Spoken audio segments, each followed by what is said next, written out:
Durante 15 años, mi nuera me trató como basura. Me humilló frente a la familia, me alejó de mis nietos, me hizo sentir invisible en mi propia vida. Y mi hijo, mi único hijo al que di todo, nunca me defendió. Ni una sola vez. Acepté ese dolor porque pensé que era el precio de mantener algún contacto con mis nietos. Pero cuando mi nuera recibió el diagnóstico de cáncer terminal y me llamó a su lecho de muerte, cuando lloró pidiendo perdón por años de maltrato, yo creí que finalmente entendía. Le ofrecí mi perdón cristiano. Entonces ella agregó algo que hizo que mi corazón dejara de latir por un segundo. Pero hay algo más que necesitas saber sobre tu hijo antes de que yo muera. Lo que reveló en esa habitación de hospital cambió cada cosa que yo creía saber sobre mi familia, sobre mi hijo, sobre toda mi vida. Qué alegría tenerte aquí conmigo. Si estás viendo este video, te pido con mucho cariño que te suscribas al canal. Por favor, necesitamos mucho alcanzar 20,000 suscriptores. ¿Puedo contar con su ayuda? Estamos construyendo una comunidad hermosa de mujeres fuertes. Su presencia es muy importante. Y su apoyo es esencial para nuestro trabajo, para que sigamos contando historias como esta. Cuéntame también en los comentarios desde dónde nos está escuchando. Nos emociona saber hasta dónde llegan nuestras historias. El teléfono sonó a las 11 de la noche, ese tipo de llamada que nunca trae buenas noticias y que hace que tu corazón se acelere incluso antes de contestar. Yo estaba en la cama leyendo, tratando de distraer mi mente de la soledad que me acompañaba cada noche en mi pequeño apartamento, cuando vi el número desconocido iluminando la pantalla. Por un momento consideré no contestar, porque a mi edad las llamadas nocturnas usualmente significan problemas o emergencias, pero algo en mi interior me empujó a deslizar el dedo y llevar el teléfono a mi oreja. La voz que escuché del otro lado me dejó completamente congelada. Era Victoria, mi nuera, pero sonaba tan diferente, tan débil y quebrada que apenas la reconocí. Ella dijo con voz que apenas era un susurro: «Soledad, soy Victoria. Estoy en el Hospital Central en cuidados paliativos. Necesito que vengas, por favor. Sé que no tengo derecho a pedirte nada después de todo lo que te hice, pero te lo suplico, ven». Mi primera reacción fue de incredulidad mezclada con una vieja herida que nunca sanó completamente. Victoria, la mujer que durante 15 años me trató como si yo fuera menos que nada, que me humilló frente a toda la familia, que deliberadamente me alejó de mis nietos Miguel y Sofía, que me hizo sentir invisible y no deseada en mi propia vida. Ahora me estaba llamando pidiendo que fuera a verla. Parte de mí quería colgar el teléfono. Quería decirle que no, que después de años de crueldad, ella no merecía ni un minuto más de mi tiempo. Pero había algo en su voz, una vulnerabilidad genuina que nunca le había escuchado antes, una desesperación que traspasaba el teléfono y tocaba algo profundo dentro de mí que yo no sabía que todavía existía. Le pregunté, mi propia voz sonando más fría de lo que pretendía: «¿Por qué me llamas ahora, Victoria? ¿Después de todo este tiempo?» Ella respondió entre sollozos contenidos: «Porque me estoy muriendo, Soledad.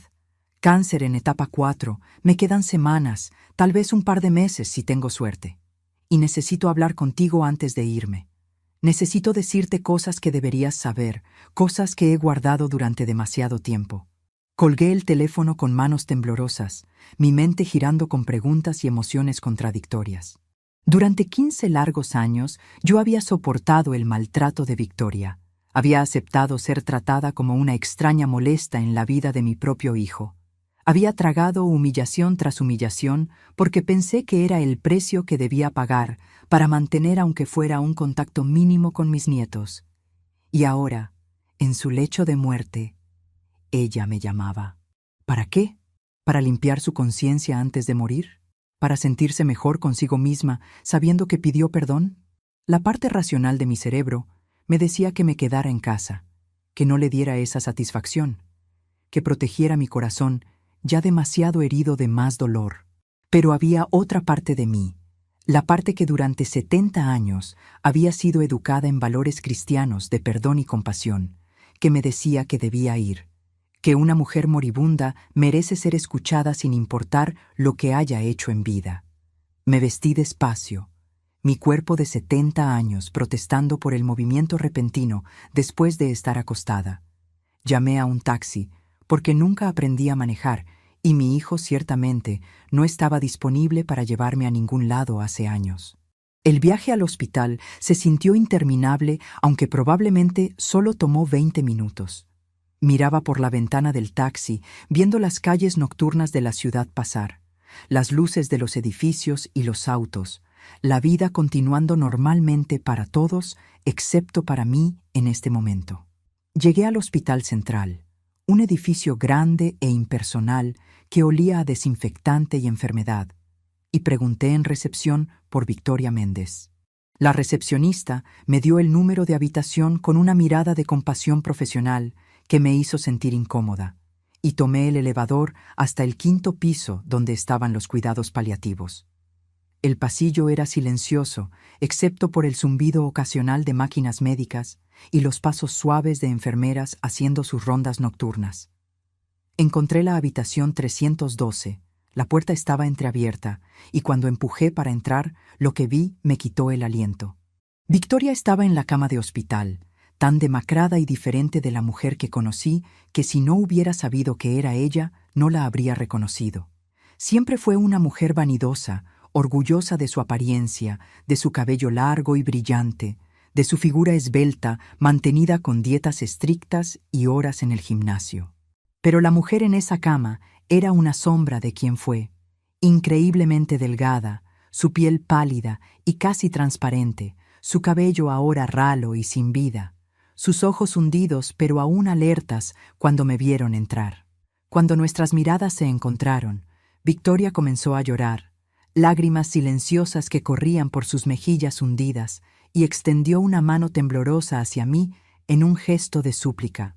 Me acerqué a la cama despacio, cada paso sintiéndose pesado con el peso de 15 años de historia dolorosa entre nosotras. Me senté en la silla junto a su cama, manteniendo una distancia física que reflejaba la distancia emocional que siempre existió entre nosotras, y esperé que ella hablara porque yo ciertamente no sabía qué decir. Victoria comenzó con voz débil pero clara. «Soledad, gracias por venir. Sé que no merecía que vinieras después de todo lo que te hice durante estos años». Ella hizo una pausa para tomar aliento. Cada respiración parecía requerirle un esfuerzo consciente, y luego continuó. «Fui terrible contigo. Te humillé frente a la familia cada vez que tuve oportunidad. Te hice sentir como si no fueras bienvenida en tu propia familia. Alejé a tus nietos de ti, diciéndoles mentiras sobre ti. Hice todo lo posible para hacerte invisible y miserable». Ella estaba listando sus crueldades con una claridad brutal que me sorprendió, sin minimizar o justificar, solo reconociendo la verdad de su comportamiento. Continuó. «Te insulté, te menosprecié, te traté como si fueras una carga molesta. Y tu hijo, mi esposo, nunca te defendió porque yo me aseguré de manipularlo para que siempre tomara mi lado». Yo escuchaba en silencio, sintiendo una mezcla extraña de validación porque finalmente alguien reconocía el dolor que me causaron, y también dolor renovado porque escuchar estas verdades dichas en voz alta las hacía más reales de alguna manera. Victoria me miró directamente a los ojos y dijo con voz quebrada: «Perdóname, Soledad. Sé que no tengo derecho a pedir perdón. Sé que no merezco tu compasión, pero te lo pido de todos modos. Perdóname por los 15 años de maltrato, por las humillaciones, por robarte el tiempo con tus nietos. Perdóname por ser el monstruo que fui contigo». Su arrepentimiento parecía genuino, sus lágrimas parecían reales, y yo sentí algo dentro de mí ablandarse a pesar de todas las defensas que había construido alrededor de mi corazón durante años. Le dije, mi voz más suave de lo que esperaba: «Victoria, te perdono. No porque lo merezcas, sino porque yo necesito soltar este rencor que he cargado durante demasiado tiempo. Te perdono porque eso es lo que mi fe me enseña a hacer, y porque guardar odio hasta tu muerte no me haría bien a mí». Victoria cerró los ojos por un momento, más lágrimas escapando de debajo de sus párpados, y susurró: «Gracias, gracias». Pensé que eso era todo, que me había llamado para esta confesión y pedido de perdón, y que ahora podría irme con algo de cierre, si no paz completa. Pero entonces Victoria agarró mi mano con una fuerza sorprendente para alguien tan débil, sus dedos huesudos apretando los míos con urgencia, y el tono de su voz cambió completamente. Ella dijo con una seriedad que me hizo sentir escalofríos: «Pero hay algo más, Soledad, algo mucho más importante que necesitas saber sobre tu hijo antes de que yo muera. Algo que cambiará todo lo que crees saber sobre él y sobre todo lo que viviste estos años». Yo sentí mi estómago contraerse con aprensión y pregunté con voz temblorosa: «¿Qué cosa, Victoria? ¿Qué más hay que decir?». Victoria tomó un aliento profundo, doloroso, y soltó la bomba que destruiría mi mundo. «Todo lo que viviste, todo el maltrato que te di durante 15 años, no fue solo mi idea. Tu hijo, Javier, me manipuló para que te tratara así. Él orquestó todo». ¿Cómo podía ser posible lo que estaba escuchando? ¿Mi propio hijo había planeado mi sufrimiento? ¿Qué más me revelaría Victoria en sus últimos días? Continúa conmigo, porque lo que estaba a punto de descubrir haría que quisiera nunca haber venido a ese hospital. Necesito que entiendas quién soy yo y cómo llegué a ese momento en el hospital, para que comprendas por qué las palabras de Victoria me destrozaron de la manera en que lo hicieron. Mi nombre es Soledad. Tengo 70 años. Y durante la mayor parte de mi vida he sido simplemente una madre que amó a su hijo más de lo que pensé que era posible amar a otro ser humano. Enviudé hace 20 años cuando mi esposo murió en un accidente de tránsito, dejándome sola con Javier, quien entonces tenía 24 años y acababa de terminar su carrera universitaria. Yo trabajé como maestra de primaria durante 35 años. No ganaba mucho, pero era suficiente para vivir modestamente y darle a Javier una buena educación. Cuando mi esposo murió, Javier era todo lo que me quedaba en el mundo, y yo volcó cada gramo de mi energía y amor en asegurarme de que él estuviera bien, que tuviera todo lo que necesitaba para tener éxito en la vida. Javier era un niño dulce, cariñoso, siempre me abrazaba y me decía que me amaba. Pero cuando llegó a la adolescencia, algo cambió en él. Se volvió más distante, más enfocado en dinero y estatus, menos interesado en pasar tiempo conmigo. 2 años después de la muerte de su padre, cuando Javier tenía 26 años, conoció a Victoria, quien venía de una familia muy rica, heredera de una fortuna considerable de sus padres. Se casaron apenas 6 meses después de conocerse. Desde el principio sentí que algo no estaba bien. Victoria me trataba con frialdad apenas disfrazada. Hacía comentarios sutilmente crueles sobre mi apartamento pequeño, mi ropa modesta, mi falta de sofisticación. Y Javier nunca me defendió. Siempre tomaba su lado, siempre me decía que yo estaba exagerando o siendo demasiado sensible. Los años pasaron. Nacieron mis nietos Miguel y Sofía hace 14 y 11 años respectivamente. Y mi acceso a ellos fue sistemáticamente limitado por Victoria, quien siempre tenía excusas de por qué no podía verlos. Los últimos 15 años fueron un infierno silencioso de rechazo, invisibilidad y dolor que yo soporté pensando que era mejor tener contacto mínimo con mi familia que no tener ningún contacto en absoluto. Si te está gustando esta historia, por favor, asegúrate que ya estás suscrita al canal. Necesitamos mucho alcanzar 20,000 suscriptores. ¿Puedo contar con su apoyo a nuestro trabajo? Las palabras de Victoria resonaban en mi cabeza como campanas de alarma que no podía silenciar. Mi hijo, mi Javier, el niño que crié con tanto amor y sacrificio, ¿había orquestado años de maltrato contra mí? No quería creerlo. Cada fibra de mi ser se resistía a aceptar esa verdad. Pero Victoria continuó hablando con una urgencia que venía de saber que su tiempo se acababa rápidamente. Ella explicó con voz débil pero determinada: «Desde el principio de nuestro matrimonio, Javier me llenaba la cabeza con historias sobre ti. Me decía constantemente que tú eras tóxica, que eras venenosa, que estabas obsesionada con controlar su vida y destruir nuestro matrimonio. Me decía que tú hablabas mal de mí a sus espaldas, que me odiabas porque yo te había quitado a tu hijo, que harías cualquier cosa para separarnos. Yo era joven e ingenua. Venía de una familia donde nadie hablaba con nadie, así que no tenía punto de referencia para relaciones saludables entre suegras y nueras. Creí cada palabra que Javier me dijo sin cuestionarla, sin verificarla, sin darme cuenta de que él me estaba manipulando para usarme como arma contra ti. Cada palabra de Victoria era como un cuchillo girando en mi estómago, revelando capas de traición que yo nunca había imaginado posibles. Ella continuó. Javier me convenció de alejar a los niños de ti. Me dijo que tú los mimarías demasiado, que les darías ideas incorrectas, que interferirías con nuestra crianza. Me hizo creer que limitar tu acceso a ellos era protegerlos de tu influencia negativa. Fui una idiota, Soledad. Fui una herramienta perfecta para él porque creí todo sin cuestionarlo. Victoria hizo una pausa para tomar aliento, el esfuerzo de hablar tanto claramente agotándola, pero cuando intenté decirle que descansara, ella negó con la cabeza violentamente. No, necesito decirte todo ahora mientras todavía puedo, dijo con determinación sorprendente. Entonces, con manos temblorosas, ella se estiró hacia el cajón de la mesita de noche, junto a su cama, y sacó un pequeño dispositivo USB. Me lo entregó diciendo: «Está todo aquí. Emails, fotografías, grabaciones de audio. La verdad completa sobre quién es realmente tu hijo».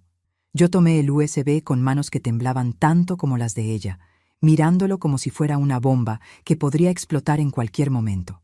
Victoria comenzó a revelar secreto tras secreto, cada uno más devastador que el anterior. La primera bomba que soltó fue sobre la infidelidad de Javier. Tu hijo tuvo múltiples amantes durante todo nuestro matrimonio, Soledad. No fue un error de una noche o una aventura ocasional. Fueron relaciones continuas con al menos 5 mujeres diferentes que yo descubrí. Probablemente hubo más que nunca encontré. Mi mano fue a mi pecho instintivamente, sintiendo dolor físico real ante esta revelación. Victoria continuó implacablemente. En ese USB hay emails entre Javier y sus amantes, conversas explícitas, declaraciones de amor que él les hacía mientras me decía a mí que me amaba.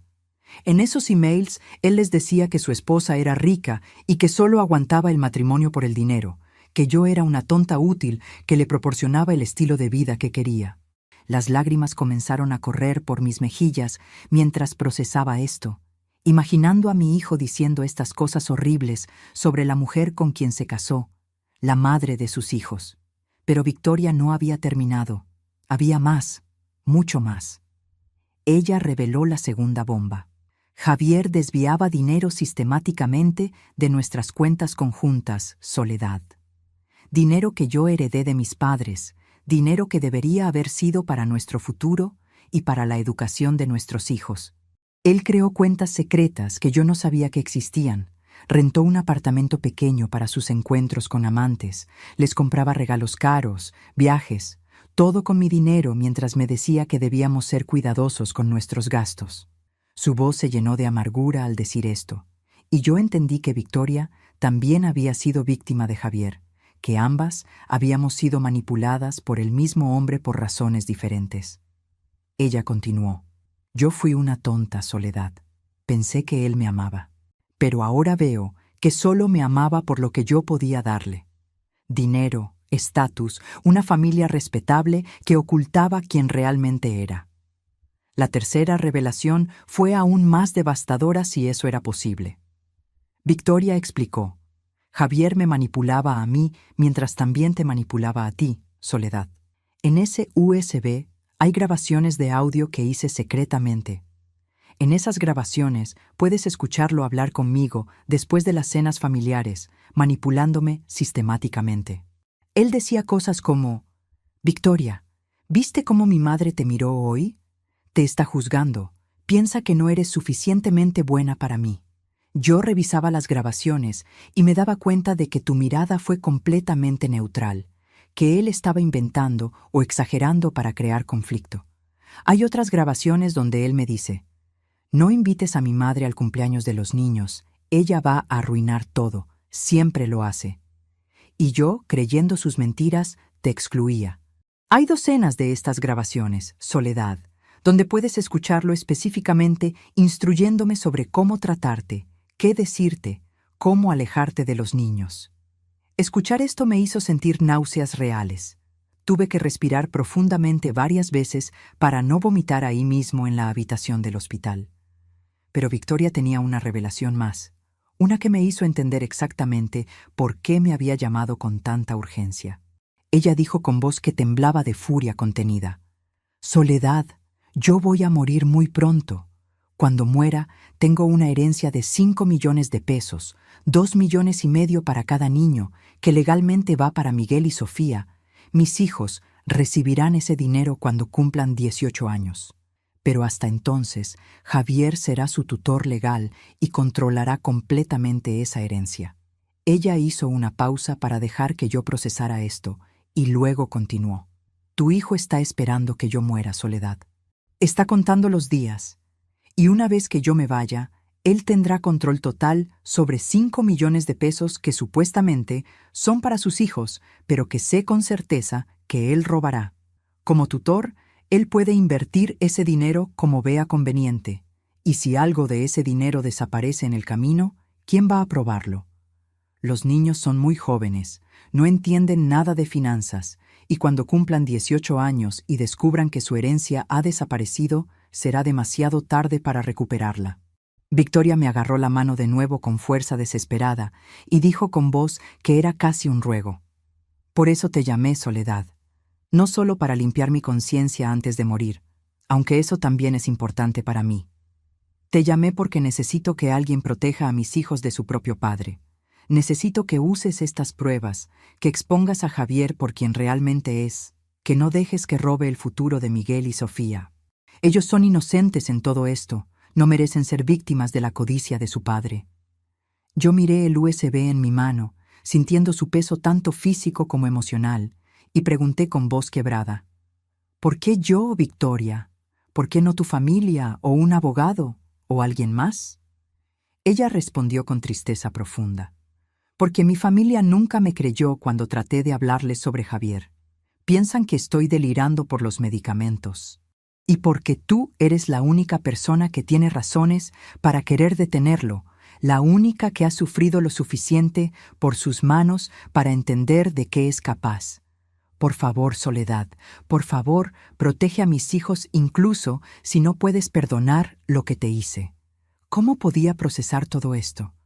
¿Cómo podía aceptar que el hijo que crié era un monstruo?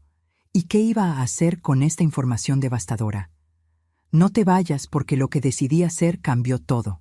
Victoria murió 6 semanas después de esa conversación en el hospital, su cuerpo finalmente cediendo a la enfermedad que la consumió durante meses. Durante esas 6 semanas, la visité 3 veces más en el hospital. Cada visita me proporcionaba más detalles sobre las manipulaciones de Javier, más evidencia, más razones para hacer lo que ella me pedía. En su última visita, 2 días antes de morir, me apretó la mano y susurró: «Protégelos, Soledad. No dejes que gane». El funeral fue una producción elaborada. Javier se aseguró de eso, con flores caras y un ataúd de caoba lustrada, y cientos de personas que vinieron a presentar sus respetos. Yo estuve ahí, parada en la parte de atrás del salón funerario, observando a mi hijo hacer el papel del viudo devastado con una pericia que me hizo sentir enferma. Él lloró en los momentos apropiados, aceptó condolencias con expresión de dolor genuino, abrazó a Miguel y Sofía mientras les susurraba palabras de consuelo. Si yo no supiera la verdad, si no hubiera pasado esas horas en el hospital escuchando a Victoria revelar sus secretos, habría creído completamente su actuación. Pero yo sí sabía la verdad, y cada lágrima falsa que vi en su rostro solo profundizaba mi determinación de hacer lo que Victoria me había pedido. Durante esas 6 semanas antes de su muerte, yo había pasado incontables horas revisando el contenido de ese USB, leyendo emails que me hicieron llorar de rabia y tristeza, escuchando grabaciones de audio donde mi hijo hablaba sobre mí y sobre su esposa, con un desprecio que me rompió el corazón en pedazos que no estaba segura de poder volver a unir. Volví a visitar a Victoria 3 veces más durante ese periodo. Cada visita, ella me daba más contexto sobre lo que yo había encontrado, me explicaba las circunstancias de cada traición, me ayudaba a entender el patrón de manipulación de Javier. Era como si al revelar la verdad, ella finalmente se liberara de años de silencio y miedo. Cada pieza de evidencia confirmaba todo lo que Victoria me había dicho y más, pintando el retrato de un hombre que yo no reconocía. Un hombre que tal vez nunca existió, excepto en mi imaginación de madre esperanzada. Esperé una semana después del funeral antes de actuar. Una semana durante la cual Javier no me contactó ni una sola vez a pesar de que acababa de enterrar a su esposa.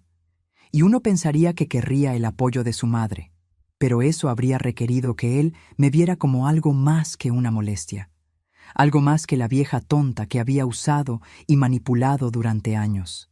Finalmente le envié un mensaje de texto pidiendo que nos encontráramos para hablar. Sugerí un restaurante público porque algo en mi intuición me decía que no quería estar sola con él en un lugar privado.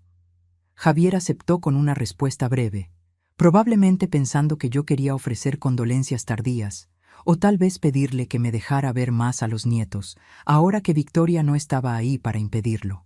Llegué al restaurante 15 minutos antes de la hora acordada, mi estómago en nudos, el USB guardado en mi bolso como si fuera evidencia criminal, que supongo que en cierto sentido lo era.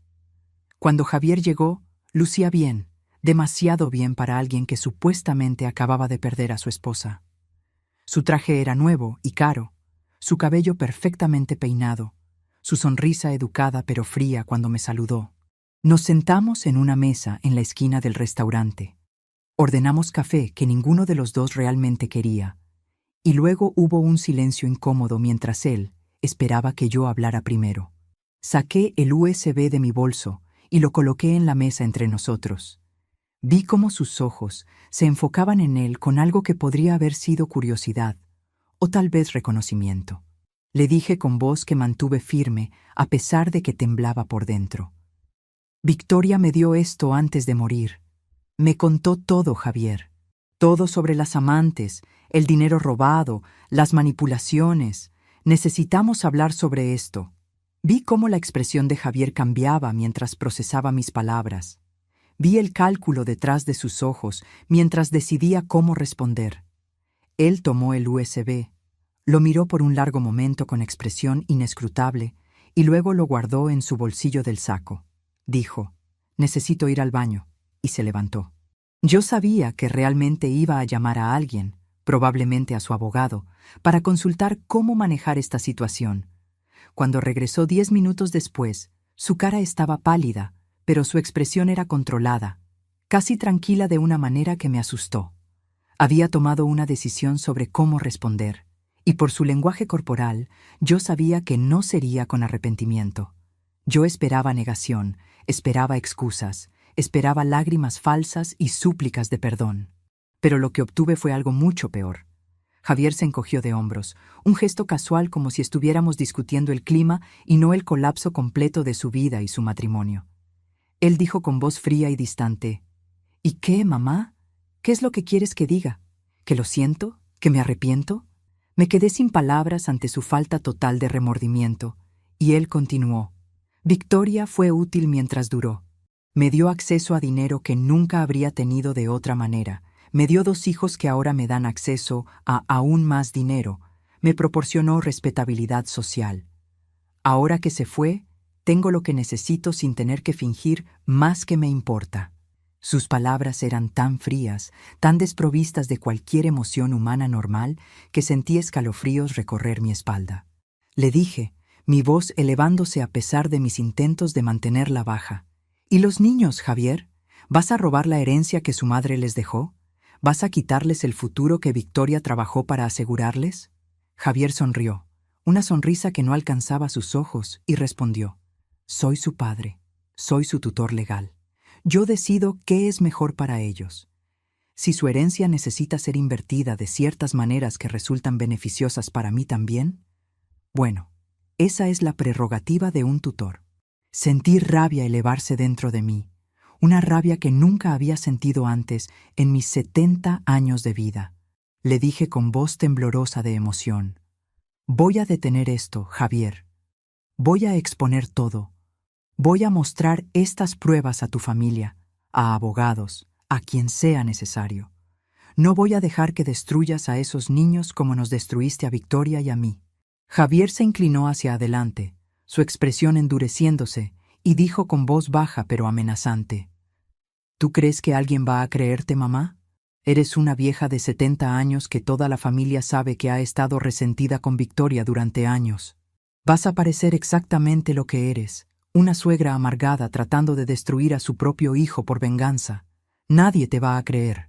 Sus palabras me dolieron porque contenían una verdad que yo no quería admitir, que él había construido cuidadosamente una narrativa durante años donde yo era la problemática, la resentida, la que no podía aceptar que su hijo hubiera crecido y formado su propia familia.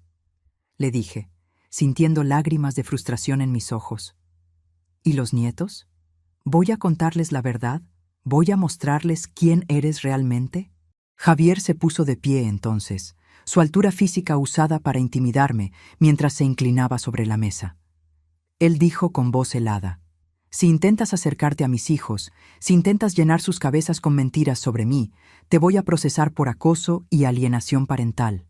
Nunca los verás de nuevo. ¿Entiendes? Nunca. Él tiró dinero en la mesa para pagar el café que ninguno tocó, y antes de irse dijo una última cosa que me perseguiría durante meses. Aléjate de mi vida, mamá. Tú y yo terminamos. Ya no tienes un hijo. Y con eso se fue, dejándome sentada sola en ese restaurante, sintiendo que mi mundo se había desmoronado completamente. ¿Cómo podía luchar contra alguien tan despiadado? ¿Había alguna esperanza de proteger a esos niños? Quédate conmigo, porque lo que decidí hacer requeriría todo mi coraje. Los días después de ese confronto devastador en el restaurante, los pasé en una especie de trance, moviéndome por mi apartamento como un fantasma, comiendo apenas lo suficiente para sobrevivir, durmiendo en intervalos cortos, interrumpidos por pesadillas, donde Javier me miraba con esos ojos fríos y me decía que nunca fui realmente su madre. Pero en el fondo de mi desesperación había algo que Victoria me había dado además del USB con evidencia. Me había dado propósito. Ella me había confiado la protección de sus hijos, y yo no iba a fallarle incluso si significaba destruir la relación con mi propio hijo, una relación que ahora entendía nunca había sido real de todos modos. Busqué en Internet abogados especializados en derecho de familia, leí reseñas, hice llamadas, y finalmente encontré a una mujer llamada Carmen Rodríguez, quien tenía reputación de tomar casos difíciles y pelear ferozmente por sus clientes. Cuando me senté en su oficina y le conté toda la historia, cuando le mostré el contenido del USB, vi cómo su expresión pasaba de profesionalmente neutral a genuinamente indignada. Ella dijo después de revisar toda la evidencia: Señora Soledad, tenemos un caso aquí, pero necesito ser honesta con usted. Va a ser muy difícil. Su hijo tiene ventaja en muchos sentidos.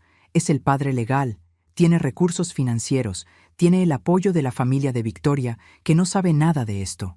Pero estas evidencias son poderosas, y si las usamos correctamente, podríamos construir un caso para quitarle la tutela de esos niños, basándonos en carácter moral corrupto y riesgo de fraude financiero. Carmen y yo trabajamos durante semanas preparando los documentos legales, construyendo nuestro caso pieza por pieza. Presentamos una petición ante el Tribunal Familiar pidiendo que se me otorgara la custodia de Miguel y Sofía, citando el carácter inmoral de su padre, las evidencias de infidelidad y fraude financiero y el riesgo claro y presente de que él robara la herencia de los niños.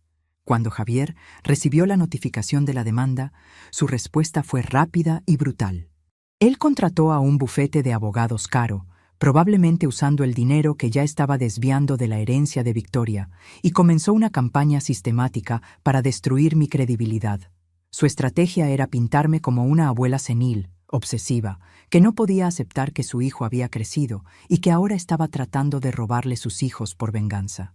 Él presentó declaraciones de testigos que yo nunca conocí, personas que juraban bajo juramento que yo siempre había sido inestable, que tenía historial de comportamiento errático, que estaba obsesionada con mis nietos de manera poco saludable.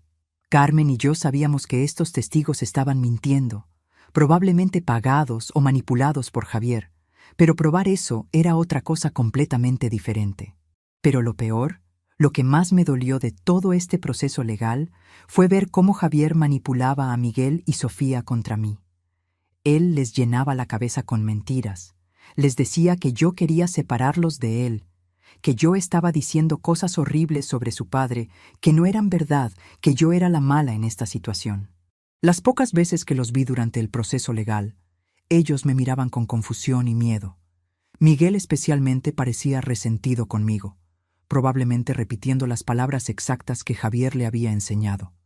El proceso legal se extendió durante 18 meses agonizantes, año y medio durante el cual gasté casi todos mis ahorros en honorarios legales, viviendo de mi pequeña pensión de jubilación como maestra que apenas cubría la renta y gastos básicos. Carmen, viendo mi situación financiera desesperada, redujo significativamente sus honorarios y hasta aceptó pagos en cuotas. Hubo meses donde tuve que elegir entre pagar electricidad o comprar más que arroz y frijoles. Carmen me mantenía firme, me recordaba constantemente por qué estábamos peleando esto.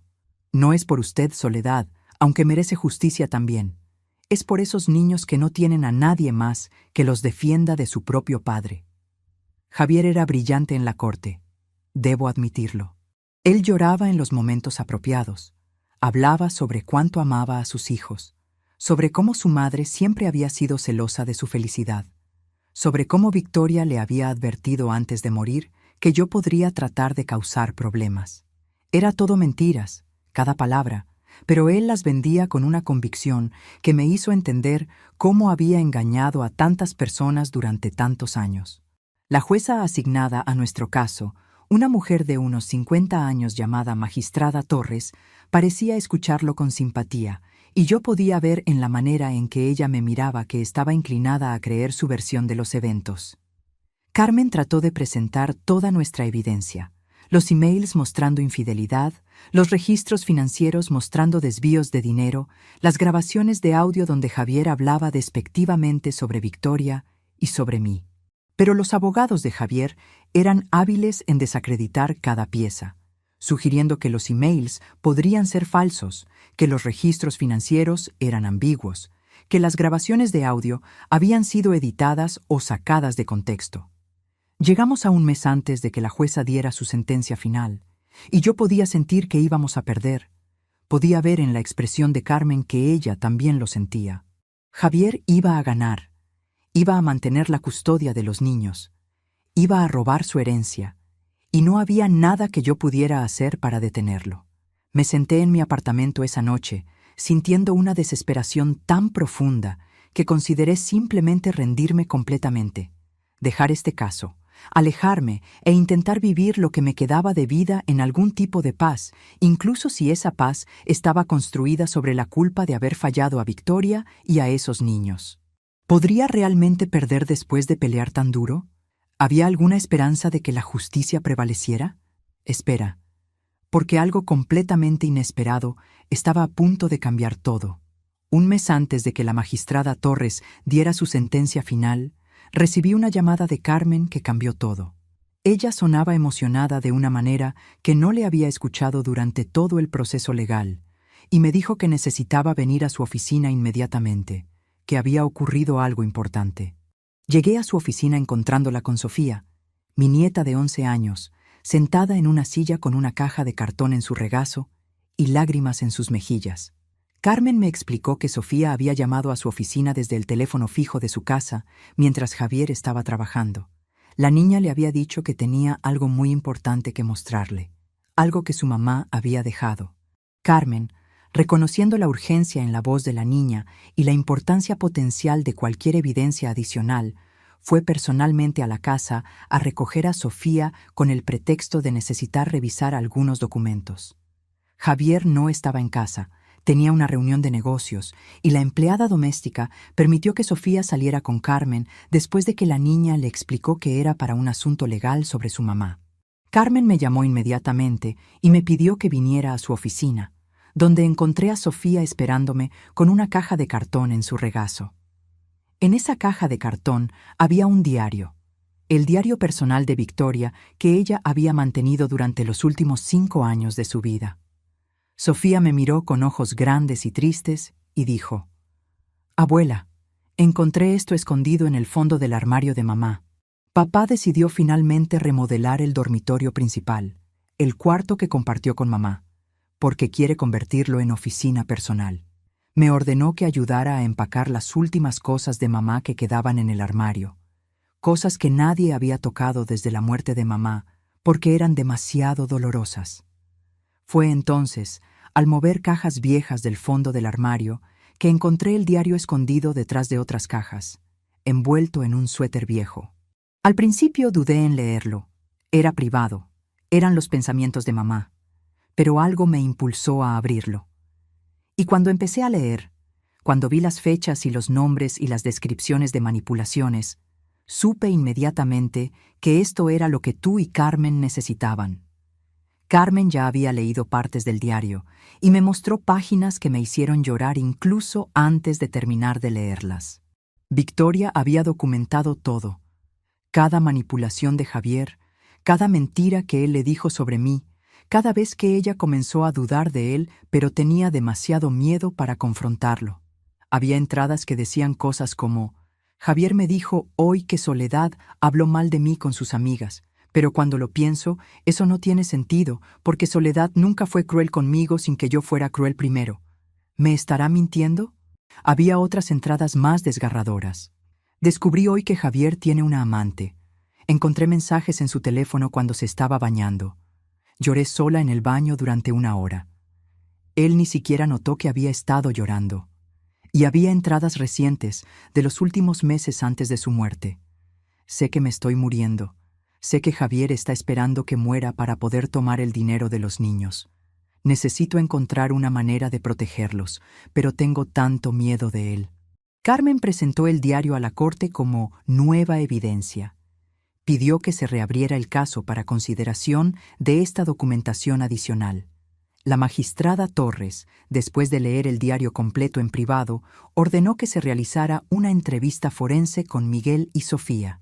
Esta entrevista fue conducida por una psicóloga especializada en testimonios de menores, en presencia de la magistrada, Carmen como representante de Soledad, un trabajador social y un estenógrafo oficial.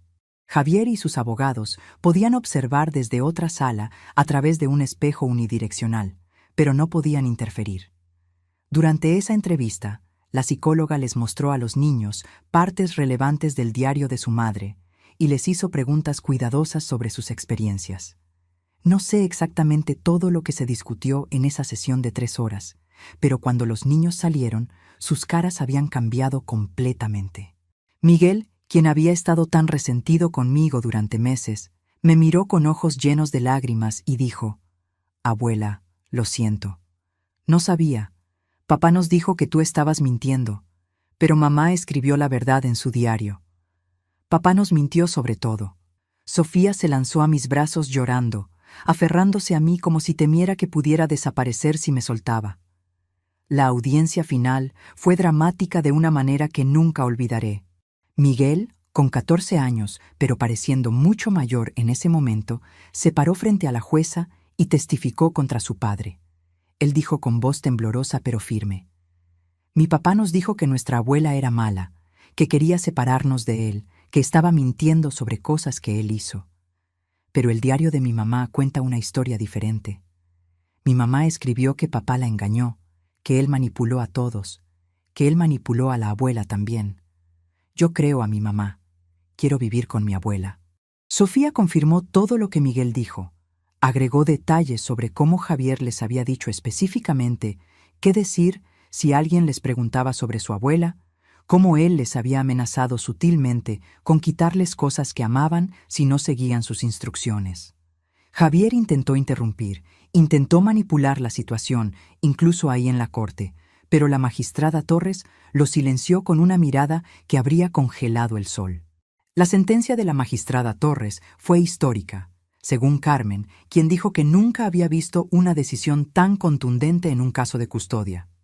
La jueza declaró: «He revisado toda la evidencia presentada en este caso, incluyendo el diario personal de la difunta Victoria Méndez y los testimonios de los menores Miguel y Sofía. Es claro para esta corte que el padre, Javier Méndez, exhibe carácter moral profundamente corrupto. Ha demostrado patrón de manipulación emocional hacia sus hijos y otras personas en su vida, y presenta riesgo claro y comprobado de fraude financiero contra la herencia que legítimamente pertenece a sus hijos. Por lo tanto, esta corte otorga custodia legal completa de los menores Miguel y Sofía a su abuela paterna, Soledad Méndez, quien ha demostrado ser la única adulta en sus vidas verdaderamente comprometida con su bienestar. La jueza continuó: el padre tendrá derecho solo a visitas supervisadas 2 veces al mes, y la herencia de los menores será colocada en un fideicomiso administrado por un tercero neutral, hasta que cada niño alcance la edad de 21 años, momento en el cual recibirán un primer desembolso del 40%, y el resto a los 25 años, permitiéndoles madurez financiera gradual. La jueza explicó que establecer la edad de 25 años para el desembolso completo era para proteger a los jóvenes de tomar decisiones financieras precipitadas con sumas tan grandes a edad muy temprana. El señor Javier Méndez queda prohibido de tener cualquier acceso o control sobre estos fondos. Javier salió de la corte ese día con cara de furia absoluta, gritando amenazas que los guardias de seguridad tuvieron que silenciar, pero había perdido. Finalmente, después de años de manipulación y abuso, había perdido. Yo abracé a Miguel y Sofía afuera de la corte, los tres llorando, pero ahora lágrimas de alivio y esperanza en lugar de dolor. Les dije lo que Victoria me había pedido que les dijera si alguna vez llegábamos a este punto. Su mamá los amaba más que a nada en este mundo, y su último acto fue asegurarse de que ustedes estuvieran protegidos. Vamos a honrar su memoria viviendo vidas buenas y honestas. Los meses siguientes fueron de ajuste y sanación. Miguel y Sofía se mudaron a mi pequeño apartamento, y aunque el espacio era limitado, estaba lleno de amor de una manera que ninguna casa grande podría replicar. Con la herencia de Victoria, ahora en fideicomiso, el fideicomisario aprobó una cantidad modesta mensual para gastos básicos de los niños, lo cual, combinado con mi pensión, nos permitía vivir dignamente, si no cómodamente. Además, el tribunal ordenó que Javier pagara pensión alimenticia para sus hijos, cantidad que también ayudaba con nuestros gastos mensuales. Ellos necesitaron terapia para procesar todo lo que habían vivido: la manipulación de su padre, la muerte de su madre, la revelación de que el hombre que los crió no era quien pensaban que era. Pero lentamente comenzaron a sanar, comenzaron a sonreír de nuevo, comenzaron a confiar de nuevo. Miguel me dijo una noche mientras cenábamos: «Abuela, mamá me dejó una carta en su diario, una carta para mí y para Sofía. Ella nos dijo que si algo le pasaba a ella, que confiáramos en ti, que tú eras la única persona que realmente nos protegería». Ella tenía razón. Sofía agregó: «Y abuela, mamá también escribió sobre ti. Escribió que sentía tanto haber sido cruel contigo durante tantos años, que ojalá hubiera visto la verdad sobre papá antes. Ella quería que supiéramos que tú nunca fuiste mala, que todo fue culpa de papá». Esas palabras me dieron un cierre que no sabía que necesitaba, la confirmación de que Victoria realmente se arrepintió, que su pedido de perdón en su lecho de muerte fue genuino. Javier intentó varias veces después de perder la custodia de interferir en nuestras vidas. Enviaba mensajes amenazantes, aparecía sin avisar durante las visitas supervisadas, tratando de manipular a los niños de nuevo. Pero ellos ya no caían en sus trucos, ya lo veían por quien realmente era, y cada intento de manipulación solo los alejaba más de él. Eventualmente sus visitas se volvieron menos frecuentes hasta que prácticamente desaparecieron, y aunque parte de mí sentía tristeza por el hijo que pensé que tenía pero que nunca existió realmente, otra parte de mí sentía alivio de que finalmente estaba fuera de nuestras vidas. Ahora, 3 años después de esa noche, cuando Victoria me llamó desde su lecho de muerte, vivo una vida que nunca imaginé tendría a mis 73 años. Tengo 2 adolescentes viviendo conmigo. Miguel ahora tiene 17 años y Sofía 14, con toda la energía y drama que eso implica. Y aunque a veces es agotador físicamente, emocionalmente me siento más completa de lo que me sentí en décadas. Miguel está prosperando en la escuela, quiere ser abogado como Carmen, quien se convirtió en su heroína, y Sofía descubrió amor por el arte y pasa horas dibujando y pintando. Ellos me llaman su heroína, pero yo sé que el verdadero héroe fue Victoria, quien en su último acto de vida me dio las herramientas para salvarlos. Aprendí durante esta experiencia terrible y transformadora que familia no es solo sangre, que el hijo que crié con tanto amor era un extraño que yo nunca realmente conocí, y que a veces las personas que menos esperas son las que te dan las mayores bendiciones. Victoria, mi enemiga durante 15 años, se convirtió en mi aliada más importante en su muerte. Ella me dio propósito cuando pensé que mi vida no tenía ninguno. Me dio una familia verdadera en Miguel y Sofía cuando mi propio hijo me abandonó. Y me dio la oportunidad de hacer algo significativo con los años que me quedan. Les enseño a estos niños valores que Javier nunca tuvo: honestidad, compasión, la diferencia entre lo correcto y lo fácil. Les cuento sobre su abuelo, mi esposo, quien fue un hombre bueno y trabajador que habría estado devastado de ver en qué se convirtió su hijo. Les muestro que familia no significa tolerar abuso, que amor verdadero significa proteger a los vulnerables, incluso cuando es difícil, que nunca es demasiado tarde para luchar por justicia, incluso si tienes 70 años y todos piensan que deberías simplemente aceptar tu destino. Mi historia podría haber terminado diferente. Podría haberme rendido cuando Javier me dijo que me alejara de su vida. Podría haber aceptado que había perdido a mi hijo y a mis nietos para siempre. Pero Victoria me dio una última misión, y completar esa misión me dio una vida nueva que valoro más que cualquier cosa. Cada día me despierto agradecida de tener a Miguel y Sofía en mi vida, agradecida de que Victoria tuvo el coraje de decirme la verdad, incluso en su lecho de muerte, agradecida de haber encontrado la fuerza para pelear cuando habría sido más fácil rendirme. Y espero que mi historia inspire a otras mujeres que tal vez están siendo manipuladas, abusadas o desacreditadas por sus propias familias, que les muestre que nunca es demasiado tarde para defender la verdad, que su voz importa, que su lucha vale la pena. Porque al final la verdad siempre sale a la luz, la justicia eventualmente prevalece, y el amor verdadero, aunque venga de lugares inesperados, siempre encuentra su camino de regreso a nosotros. Si te gustó esta historia, haz clic en este próximo video que está apareciendo en la pantalla, porque la próxima traición supera todo lo que has visto hasta ahora. Y no te olvides suscribirte en el canal, para que no te pierdas ni una sola historia.